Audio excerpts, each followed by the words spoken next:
Donc après cette présentation de Pierre Hauser sur les enjeux globaux du changement climatique, je vais donc vous présenter les actions locales au niveau du CONDRO, donc notre première approche du plan climat CONDRO de réduction de 40% de CO2 d'ici 2030. Donc nous nous sommes engagés, donc les communes d'Antibes, Claviers, Marchin, Modave, Nandrin, Ouffet et Tainleau, dans cette signature de la Convention européenne des mers ce 20 décembre 2016. Donc l'objectif, je le rappelle, diminution de 40% de CO2 d'ici 2030, ce qui permet de, nous l'espérons, de contenir le réchauffement global en dessous de 2 degrés, voire 1,5 degré, comme nous l'a dit tout à l'heure Pierre Hauser. Donc c'est toujours dans le cadre de POLEC 2, politique locale, énergie-climat. Alors cette convention des maires, elle a été signée, comme l'a dit tout à l'heure Charlotte Tillement, par 7307 communes en Europe. Au niveau de la région wallonne, grâce à POLEC 1, mis en place en 2013 et 2014, et puis POLEC 2 sur les années 2015 et 2016, c'est 113 communes en région wallonne qui ont adhéré à la Convention des maires, et ce qui nous fait 52 communes sur la province de Liège. Donc c'est quoi cette politique énergie-climat sur le territoire des 7 communes? C'est d'abord le GAL Pays des Condrus qui est en fait coordinateur de la Convention des maires, donc POLEC 2, donc au niveau de la région wallonne, et donc c'est un chargé de mission, en l'occurrence moi-même, qui est en charge de mettre en place ce plan d'action sur nos 7 communes et donc d'essayer de permettre une réduction de 40% d'ici 2030. Donc c'est un plan d'action groupé à 7 communes, ce qui n'est pas toujours facile de se mettre d'accord sur quelles sont les actions que nous allons mettre en place. Alors au niveau du plan d'action, on s'est basé sur un bilan énergétique du territoire. On a 2 années de référence, les années 2006 et 2012. 2006 parce que c'est la première année à partir de laquelle on a eu vraiment des données complètes sur le bilan énergétique de notre territoire. Et 2012, c'est l'année de contrôle. Alors on a également estimé le potentiel en énergie renouvelable de nos 7 communes. Et ensuite, avec un comité de pilotage, on a proposé un scénario avec des objectifs de réduction d'émissions. Et puis, c'est un tableau de bord avec des actions et du financement. Alors, c'est aussi une méthodologie, c'est-à-dire qu'on a des outils qui nous ont été proposés par l'APER. L'APER qui est l'association pour la promotion des énergies renouvelables et qui est soutenue par le SPOE. C'est aussi un soutien méthodologique de la province de Liège et c'est un comité de pilotage qui est composé de 30 personnes qui représentent en fait chaque commune avec aussi les éco-passeurs, le personnel administratif, des citoyens et des associations spécialisées dans l'énergie, CONDRO Énergie Citoyenne, la SBL Devenir, des représentants des indépendants, donc MCH, qui est en fait Meuse CONDRO SBEI, des agriculteurs, le Comice CONDRO, le plan de cohésion sociale du CONDRO, la province de Liège et l'APER. Alors ici, nous avons le bilan carbone qui a été réalisé par l'ICET, donc l'Institut de conseil en études et d'études en développement durable. Donc c'est lui qui a réalisé le bilan énergie sur notre territoire. Que représente en fait ce schéma? En fait, ce sont les émissions de CO2 en 2006, en tonnes de CO2, par secteur d'activité. Donc ce bilan énergie, ce bilan carbone, il a été réalisé selon des secteurs, donc l'industrie, le tertiaire, le logement, l'agriculture, le transport. Et donc on voit, selon les 2 années 2006 et 2012, l'évolution en fonction des secteurs. Et on voit que proportionnellement, on a 35% des émissions de CO2 qui sont dues au logement et 39% au transport en 2006. Et c'est un petit peu similaire pour les années 2012, 31% pour le logement et 38% pour le transport. Donc on a une petite diminution en tonnes de CO2 en 2012 donc par rapport à 2006. Donc on est à 207 347 tonnes en 2012 et 221 169 en 2006. Alors voilà une autre manière de voir le bilan carbone des 7 communes. Donc on voit qu'on a une diminution entre 2012 par rapport à 2006 de moins 18% de tonnes de CO2 pour le logement et de moins 15% pour l'agriculture. Moins 9% pour le transport. Par contre, le tertiaire et l'industrie sont en augmentation. Ce qui voudrait dire qu'on a quand même un développement économique sur notre territoire. Si on a une diminution par rapport au logement, ça veut dire aussi que les politiques énergétiques qui ont été mises en place ont quand même eu un petit effet, un impact par rapport à nos émissions de CO2. On voit aussi que même si l'agriculture reste quelque part une activité qui structure nos communes, on a quand même une diminution de cette activité agricole. Et on a aussi moins 9% pour le transport, mais on sait qu'en 2010, on a eu un apport en agrocarburant dans tous les carburants qui étaient donc à disposition de nos citoyens, ce qui veut dire que sur toutes nos communes, on a une diminution de CO2 dans le cadre du transport de plus ou moins 9%.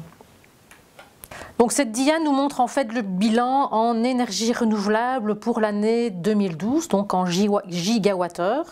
Donc les bâtonnets roses nous montrent en fait notre consommation sur le territoire. Et nous voyons que pour la partie électricité, la couverture en renouvelable en 2012 est de 4%. Donc, ce qui veut dire que sur l'ensemble de notre consommation, notre production en couverture renouvelable n'est plus que de 1%. Et elle est principalement due, cette production en renouvelable, au photovoltaïque, avec 7,418 gigawattheures, un peu d'hydraulique et un peu de solaire thermique, ce qui nous fait un total de 8,837 gigawattheures pour l'année 2012. On voit alors ici, sous une autre forme, cette estimation du potentiel en énergie renouvelable et on voit principalement que le plus gros potentiel est l'éolien, un peu la biométhanisation, les pompes à chaleur, le solaire photovoltaïque, le bois, l'hydroélectricité et le solaire thermique. Ensuite, nous avons essayé de proposer des objectifs par secteur d'activité et de quantifier ces objectifs afin de pouvoir déterminer les actions à mettre en place. Donc nous voyons par exemple que pour le logement, nous avons vu que le logement était une grosse part de notre production en tonnes de CO2, donc les objectifs sont assez élevés pour cette partie logement. Par exemple, on a comme objectif l'isolation des toitures, 7800 toitures, pour les murs isolés, 1625. On a aussi les sols isolés, les remplacements de châssis. Donc je vais prendre comme exemple principalement les murs et les toitures. Donc on voit qu'on a 1600 murs isolés. Donc selon les statistiques de la région wallonne, sur l'ensemble des 7 communes, en moyenne, on a 130 logements qui sont rénovés par an. Selon l'évolution actuelle, donc cela nous ferait plus ou moins 1950 logements qui pourraient être isolés en 15 ans, donc ce qui correspond plus ou moins à notre objectif. Par contre, si l'on suit ce même raisonnement avec 7800 toitures comme objectif à isoler d'ici 2030, il y a encore un effort à faire. Je ne vais pas les reprendre tous, mais donc on a aussi des économies d'énergie en électricité dans les logements pour 1200 logements, 27% d'économies d'énergie dans les commerces, les petites entreprises, le bâtiment non résidentiel, de l'éco-conduite pour le transport routier, des nouveaux covoitureurs, des cyclistes au quotidien. Et je vais peut-être m'arrêter quand même sur les voitures électriques où on propose un objectif de 2270 voitures électriques d'ici 2030. Ce qui voudrait dire en fait que si on compte par exemple le nombre d'habitants par ménage, donc qui est plus ou moins de 2,7 habitants par ménage, pour 2030, on pourrait considérer qu'un ménage sur 5 aurait une voiture électrique. Donc voilà, l'objectif pourrait être peut-être même encore un petit peu revu à la hausse. En termes d'agriculture, aussi un objectif de 20% d'économie d'énergie dans les exploitations agricoles.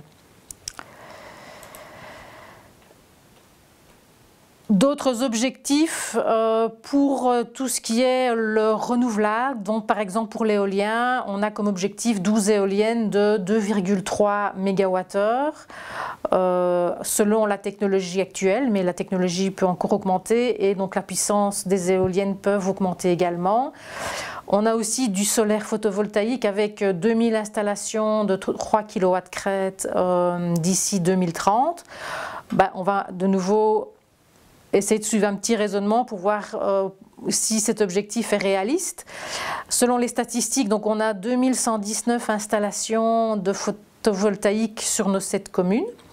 Et donc, si l'on suit les statistiques de la région wallonne, on a une augmentation de 115 installations sur les 7 communes par an.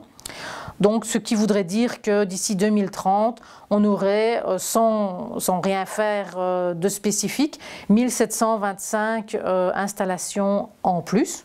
Donc, notre objectif paraît plus ou moins réaliste. On a aussi comme objectif donc 10 installations de 150 kW crête. Pour la biométhanisation, c'est 2 unités de biométhanisation de 600 kW électriques. Et plus ou moins 10 installations de 10 kW électriques, ça c'est plus ou moins, ça c'est pour les installations de biométhanisation à la ferme. Et également des projets en hydroélectricité avec 3 centrales de 45 kW crête et une de 18 kW crête. Une autre manière de présenter les choses est de voir l'impact de ces objectifs avec ce graphique. L'intérêt en fait de montrer ce graphique, c'est que l'on voit que l'impact en termes de diminution de CO2 n'est pas le même en fonction des différents objectifs proposés plus haut. Et donc on voit principalement que ce qui va nous permettre de diminuer nos émissions de CO2, c'est principalement l'installation des 12 éoliennes de 3,2 MWh, de principalement isoler nos toitures, d'avoir des logements isolés, de faire des économies d'énergie dans les commerces, les petites entreprises, d'avoir aussi des unités de biométhanisation, mais de grosses installations de 600 kW crête, donc on a prévu 2 selon nos objectifs. Un petit peu aussi d'avoir un objectif d'installation, en tout cas d'avoir des voitures électriques sur le territoire. Le photovoltaïque aussi aura un petit impact et donc principalement des logements isolés. Le reste, donc ce qui est covoiturage, les centrales hydroélectriques, l'éco-conduite, des choses de ce type-là auront un impact moindre. Les réductions d'économie d'énergie dans les maisons. Donc l'impact en termes de diminution de CO2 est moindre, ce qui ne veut pas dire que, je ne suis pas en train de dire qu'il ne faut pas les faire. C'est un impact énorme en termes de sensibilisation des citoyens et surtout ça leur permet de réduire leurs factures électriques. Et donc c'est vraiment très important de mettre l'accent également dessus, mais ce n'est pas ça qui va nous permettre de diminuer, d'atteindre notre objectif de 40% d'ici 2030. Ce tableau nous montre en fait des chiffres qui permettent de voir nos consommations en 2006 et ce qu'il faudrait avoir pour 2030 Par exemple, la consommation en 2006 était de 847 gigawattheures et aujourd'hui, en 2012, elle était de 831, on avait une petite diminution, mais pour 2030, il faudrait passer à 705 gigawattheures. La production de renouvelables, en 2006, elle était de 0,223 gigawattheures. En 2012, on a vu qu'on avait une petite production qui nous permettait d'avoir 8,837 gigawattheures.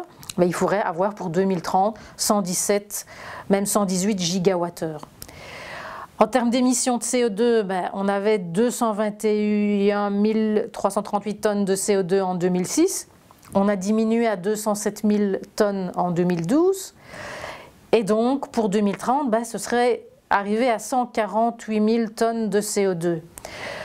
Selon notre plan d'action, avec les objectifs que l'on s'est fixés, au jour d'aujourd'hui, on arrive plus ou moins à moins 33% de tonnes de CO2.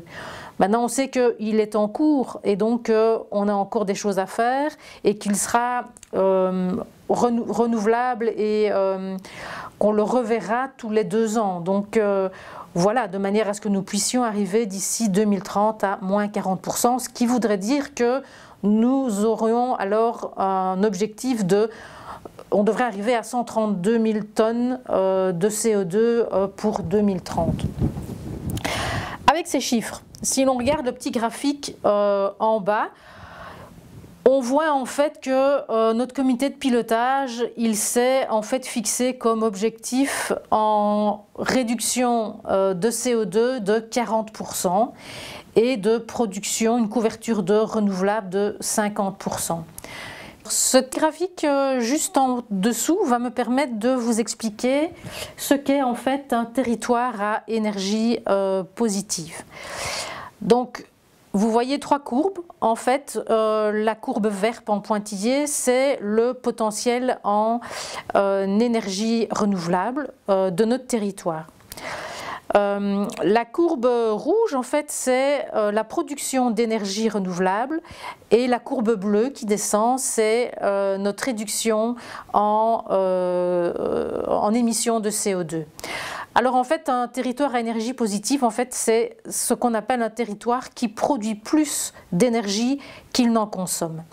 L'idée, en fait, l'idéal, ce serait pour justement réduire et faire en sorte d'avoir une augmentation le plus minimale possible du climat, donc on a dit tout à l'heure 1,5 degré, l'idéal ce serait en fait d'avoir notre courbe d'énergie renouvelable qui soit à la hauteur de notre potentiel en énergie renouvelable. Donc que la courbe rouge atteigne la courbe pointillée verte et que ce soit là que se rejoignent la courbe rouge et la courbe bleue et que ce soit là que notre réduction d'émissions de CO2 atteigne notre production en énergie renouvelable. Avec le comité de pilotage, à l'heure actuelle, sur le territoire, nous avons comme objectif d'avoir une réduction de consommation pour 2050 de 40% et une production, une couverture en renouvelable de 50% pour 2050, ce qui nous donne ce petit tableau-là. Donc nous ne sommes pas encore avec l'objectif d'un territoire à énergie positive, mais espérons-le dans l'avenir pouvoir tendre vers cet objectif. Voilà, j'en ai fini pour ces chiffres. Je n'aime pas les chiffres et donc je suis contente d'arriver à nos actions avec notre plan d'action groupé pour cette commune. Comme je l'ai dit, il est en cours d'élaboration. Et il ne va faire que se développer avec évidemment toutes les technologies actuelles qui se mettent en place et qui se développent. La première action, en fait, ce qui est déjà en place sur notre territoire en énergie renouvelable, donc c'est l'éolien en développement sur notre territoire, c'est l'éolien sur Modave. Donc on a un parc éolien qui est en cours de construction donc depuis avril sur le territoire de la commune de Modave. On aura 5 éoliennes, ce qui nous fera donc 16 MWh. ce qui veut dire en fait 27 500 MWh par an produites par ce parc éolien, ce qui revient donc à couvrir la consommation de près de 10 000 ménages avec 15 000 tonnes de CO2 économisées. Ça veut dire aussi qu'on a une coopérative citoyenne et communale qui s'est mise en place, qui s'appelle EOL Modave SCRL. Donc ce parc éolien s'est mis en place avec la collaboration d'Engie, et donc on aura une éolienne citoyenne où les citoyens ont pu investir donc, sur cette éolienne. On a un nouveau projet qui vient d'être déposé par Luminus, EDF Luminus, le long de la route du Condro entre les communes de Claviers et de Taillot, et donc une réunion pour l'explication de ce projet s'est déroulée dans le courant du mois d'avril. Et donc ce serait 3 éoliennes sur la commune de Taillot et 2 sur la commune de Claviers qui sont proposées avec 17 MWh de production. Ensuite, on a un projet qui s'appelle Ochin Énergie, donc c'est le biogaz qui est en développement, en fin de développement, et qui démarre ici dans le courant de ce mois de mai. Donc c'est une production électrique pour 1400 ménages. Donc c'est en fait une unité de biométhanisation donc de 600 kWh. C'est un producteur local ici, donc un agriculteur de Taillot, Grégory Rassel, qui s'est associé avec 2 coopératives citoyennes, donc Émission Zéro et Condro Énergie Citoyenne. Et l'objectif, donc, c'était vraiment une collaboration avec le Home d'Ochin afin de permettre une couverture de leur énergie. Mais donc cette unité de biométhanisation va pouvoir produire de manière électrique la couverture couvrir 1400 ménages. Au niveau chaleur, ça représente en fait la couverture de 500 000 litres de fioul. Ça permet aussi de réduire 4000 tonnes de CO2 et ça créera localement et durablement cet emploi direct et indirect. Dans nos objectifs, donc, on a vu qu'on avait 2 unités de biométhanisation. Donc, en termes d'action, ça veut dire qu'on va mettre un projet à l'étude et on va étudier la possibilité sur le territoire de pouvoir développer la même chose, une autre unité telle qu'à Ochin, donc de 600 kWh électriques donc sur notre territoire. En hydroélectricité, on a aussi des projets existants sur le OU avec des acteurs privés tels que Serge De Wetter, c'est la SPRL Waldor, donc il a mis en place une unité d'hydroélectrique.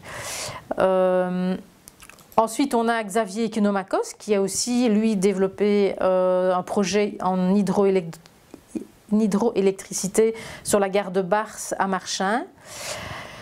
Alors, c'est aussi un projet en cours grâce à Condro Énergie Citoyenne.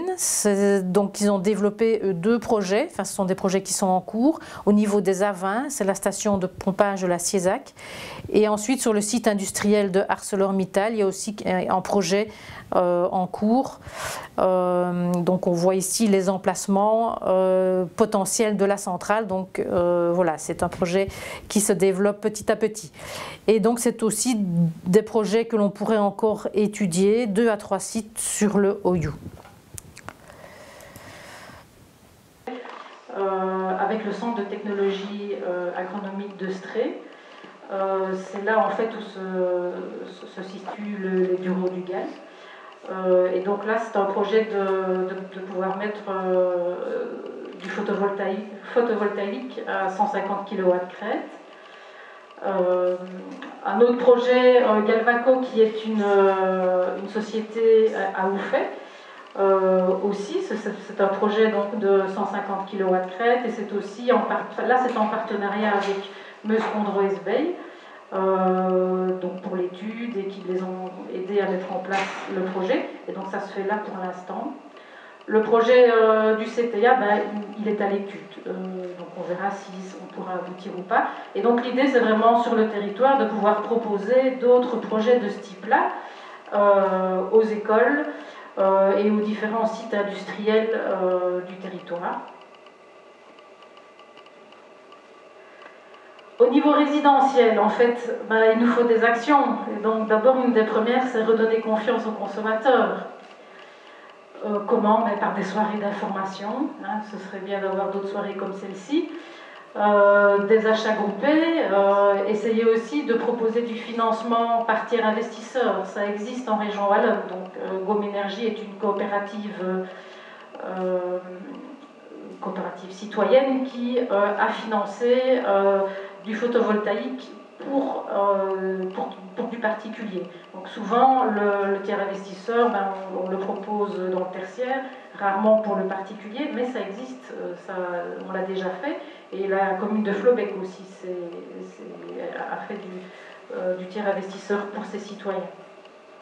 Ce qu'on peut aussi faire, c'est aller visiter des installations ou même le fabricant. On a un fabricant de panneaux photovoltaïques ici près de Bayonville, c'est ça, Final 24, vraiment très intéressant. Voilà quelques installations, c'est pour donner une idée de grandeur du type d'installation. Donc voilà, dans du résidentiel, on a 10 kW de crête, voilà un peu ce que ça donne, 35 kW de crête ou 120 kW de crête. Donc voilà, c'est pour juste donner une idée d'ordre de grandeur de l'installation. Alors au niveau des administrations communales, on essaye aussi de faire avancer les choses et donc elles ont déjà fait de la rénovation, elles ont déjà mis des choses en place avant Polec. Mais on stimule et on continue à essayer de trouver des idées et de soutenir les communes dans ces projets. Et c'est mon collègue Marc qui est surtout qui est en charge de cette mission. Donc là on voit ici l'école de Fréture qui a été rénovée. À Nandrin, le bâtiment est en train d'être reconstruit. Antibes, la rénovation est aussi en cours. Donc c'est de la rénovation et de la régulation. On a ici des idées d'installation photovoltaïque. On y réfléchit en tout cas avec la commune d'Antibes et pas que.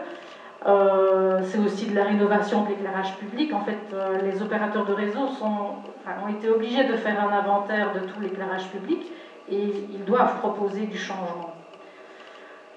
Il faut un peu, je pense, les secouer. Alors, d'autres projets dans nos communes qui sont, par exemple à Marchas, là on est en train de réfléchir à des chaudières à bois, à Ouffet aussi, et même à des réseaux de chaleur. Voilà. En fait, il faut quand même se rendre compte que c'est tout à fait bien que les administrations communales mettent en place des actions, et voilà, elles doivent le faire, mais ça ne représente que 1,4% des émissions de CO2 de tout notre territoire. Donc ça ne suffira pas. Ce n'est pas parce que la commune fait des choses qu'on va réduire nos émissions de 40%. Alors, prochaine étape, donc par secteur maintenant, on propose de travailler avec les agriculteurs. Donc on propose de la biométhanisation à la ferme. Et donc mon collègue Marc a, en collaboration avec le SPOE de Oui et le Comis Condro, donc on réunit aussi les agriculteurs, on les met tous autour de la table, on essaye de voir ce qui pourrait fonctionner pour eux et ce qui pourrait les aider. Et donc, un courrier leur a été adressé à tous les éleveurs afin de voir quels seraient les participants, en tout cas les personnes intéressées par de la biométhanisation à la ferme. C'est aussi énergie à la ferme, ça veut dire faire des diagnostics électriques et thermiques, photovoltaïques, chaudières, pompes à chaleur, et de mettre en avant peut-être déjà des exploitations qui ont déjà fait tout ça et c'est faire tache d'huile, quoi. Au niveau du tertiaire, c'est une action au niveau du commerce qui est en cours, et là c'est ma collègue Kathleen qui est en charge de ce projet. Et donc l'objectif c'est de faire des pré-checks énergétiques dans les commerces. Donc si vous connaissez des commerçants qui seraient intéressés d'avoir quelqu'un qui vient vraiment les aider à réduire leur consommation d'énergie, n'hésitez pas à nous contacter parce qu'on a 3 journées thématiques qui sont prévues et notre partenaire c'est l'UCF. Ça devrait se passer au mois de novembre. L'idée au niveau du tertiaire, ce serait de faire donc, du diagnostic énergie dans les écoles, dans l'enseignement libre, les maisons de repos, les services d'accueil aux personnes handicapées. On a pour ça des facilitateurs qui peuvent faire ces diagnostics en énergie, mais voilà, ils sont en cours de renouvellement pour l'instant, donc on attend un petit peu. On peut faire ça aussi avec les coopératives, et donc Condro Énergie Citoyen, voilà, ils seraient peut-être intéressés, partenaires, en tout cas il y a des choses à faire. Ou d'autres bureaux d'études voilà, peuvent faire des diagnostics énergie. Un exemple, Énergie Risque est un partenaire de Condro Énergie Citoyenne, donc c'est une coopérative sur Bruxelles, a travaillé donc sur une école, l'école plein air à Uccle, et donc a fait un investissement donc, de 150 000 € pour du photovoltaïque, du changement de chaudière, enfin de la rénovation complète des bâtiments. Et donc c'est une coopérative citoyenne, donc les parents ont pu investir dans l'école de leurs enfants. Et donc nous, par exemple, demain, on a rendez-vous dans une école de nos communes. Donc voilà, c'est un peu pour ce type de projet, c'est pour leur présenter ce type de choses. Alors peut-être que ça fonctionnera, peut-être pas, hein, on ne sait pas, mais voilà, en tout cas on est dans cette démarche-là et on espère que ça va se démultiplier. Au niveau du logement, notre partenaire c'est l'ASBL Devenir, ils sont ici présents, donc n'hésitez pas à aller les trouver si vous êtes intéressés, autour d'une petite Léopold VII. Alors, on a des actions qui sont prévues en termes de logement. C'est d'accompagner les citoyens rénovateurs de manière à leur proposer un audit énergétique, de pouvoir voir avec eux quels sont les travaux vraiment importants à réaliser, de les aider dans leur plan financier et de les aider par rapport à la prise en charge administrative des dossiers privés. Une action qui est déjà en cours ici et proposée par l'ASBL Devenir, ce sont des ateliers à la rénovation énergétique. C'est pour les particuliers, ça se donne le samedi matin à Marchin. Et c'est, j'avais dit que je ferais la pub. Voilà. Et donc c'est surtout pour proposer de la rénovation avec des produits écologiques. Et donc ça se fait par échantillon et on apprend vraiment le type de produit, comment faire son enduit écologique, parce que si on va l'acheter dans le commerce, ça coûte très cher, donc on apprend à le faire soi-même. Mais voilà, donc ils pourront vous en dire plus après. Ce qui a déjà été fait aussi l'année passée, donc, sont des chantiers participatifs, toujours avec l'ASBL Devenir. 3 chantiers participatifs ont été faits sur les communes de Marchin, Antines et Tinlot. Et donc ça se fait dans les bâtiments communaux. Donc c'est pour tout le monde, donc tout le monde peut participer à ce chantier participatif. Maintenant, ça demande plus de temps que l'atelier de rénovation énergétique dont je parlais précédemment, puisque là il faut s'investir en journée et en semaine, je pense.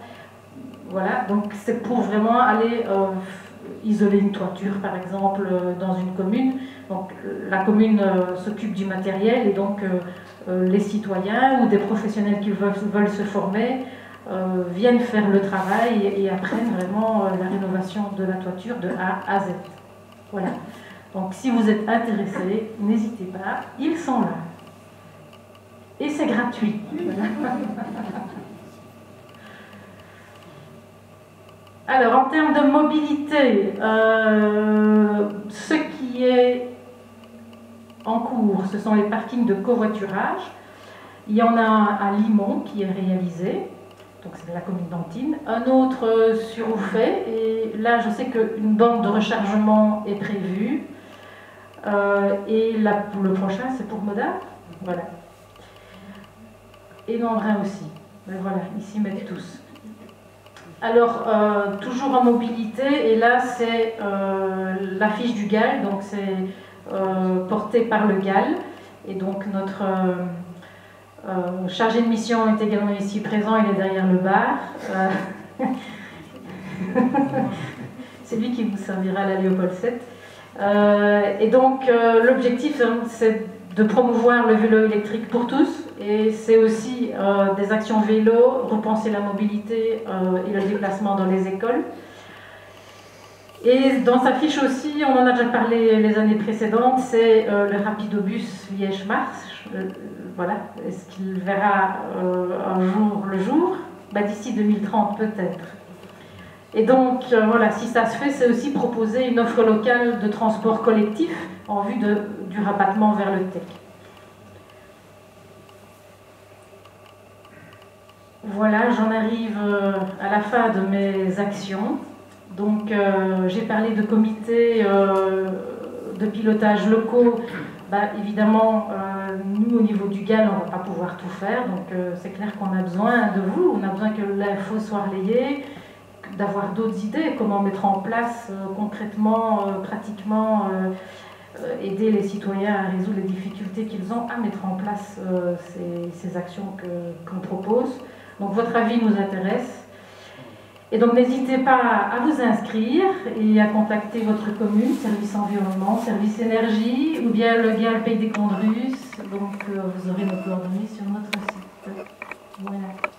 Je vois que mon chef vient près de moi, c'est qu'il veut dire quelque chose. Si on peut se